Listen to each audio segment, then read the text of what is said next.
Chapitre 5. Relativité du mouvement et vecteur vitesse. Exercice. Exercice numéro 5. Nous disposons de la chronophotographie d'un système, modélisé par le point M.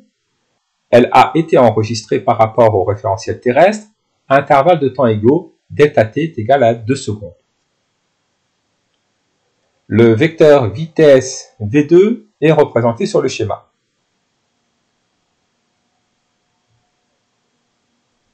Représenter le vecteur vitesse du point M à la position M3 à l'aide de l'échelle 1 cm sur le dessin correspond à 1,5 m par seconde.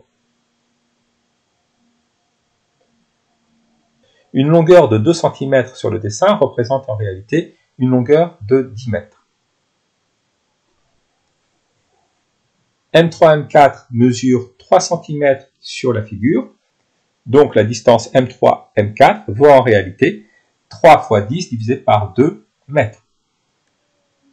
La valeur de la vitesse V3 s'obtient en divisant la distance M3, M4 par la durée s'écoulant entre ces deux positions, c'est-à-dire delta t.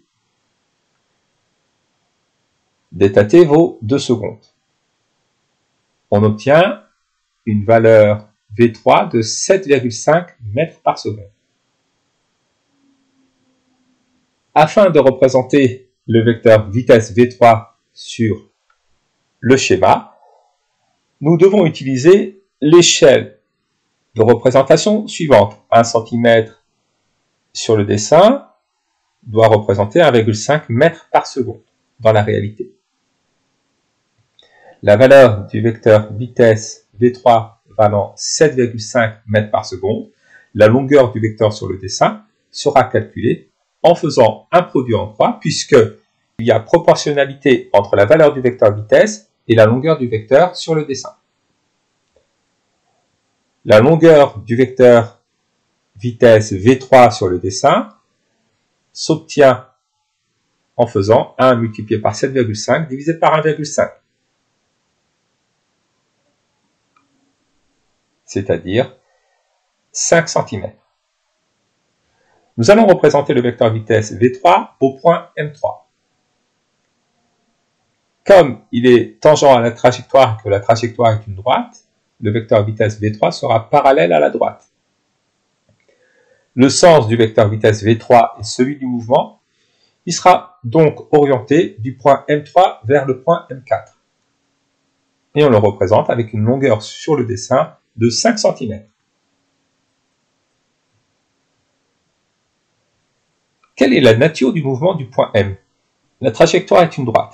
Les vecteurs vitesse ont la même direction, le même sens, mais des normes de plus en plus petites, puisque V3 est inférieur à V2.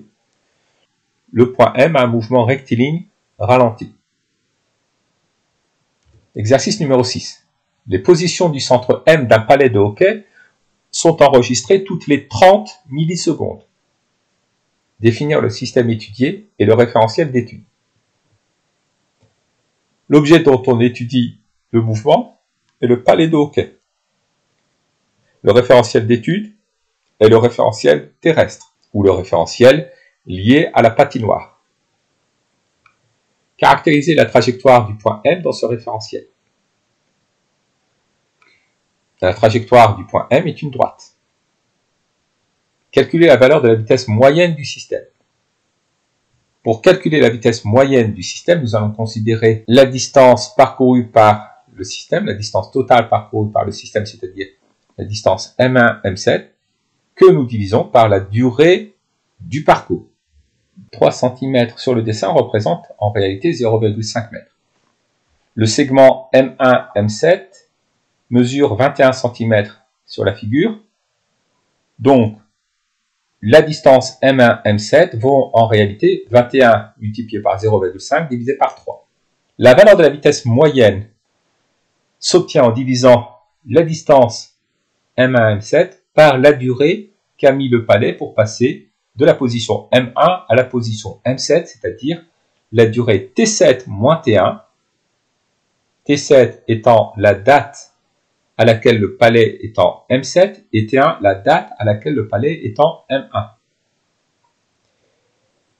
Cette durée correspond à 6 fois delta t, puisque pour passer de M1 à M7, il s'est écoulé 1, 2, 3, 4, 5, 6 intervalles de temps. 30 millisecondes correspondent à 0,030 secondes. La vitesse moyenne du palais est donc égale à 19 mètres par seconde. Représentez les vecteurs vitesse V1 et V6. Afin de représenter le vecteur vitesse V1, nous allons mesurer la distance M1, M2. Le segment M1, M2 mesure 3,5 cm sur le dessin. Donc, en utilisant l'échelle, la distance M1, M2 vaut en réalité 3,5 fois 0,5 divisé par 3 mètres. La valeur du vecteur vitesse V1 s'obtient en divisant la distance M1, M2 par la durée s'écoulant entre M1, M2 qui vaut ici delta t. Nous obtenons une valeur V1 égale à 19 mètres par seconde. De même, la valeur de la vitesse au point M6 vaut V6 égale 19 mètres par seconde. Afin de représenter les vecteurs vitesse, choisissons l'échelle suivante, 1 cm sur le dessin pour 10 mètres par seconde. En utilisant cette échelle, le vecteur vitesse sera représenté par un vecteur sur le dessin de longueur 1,9 cm.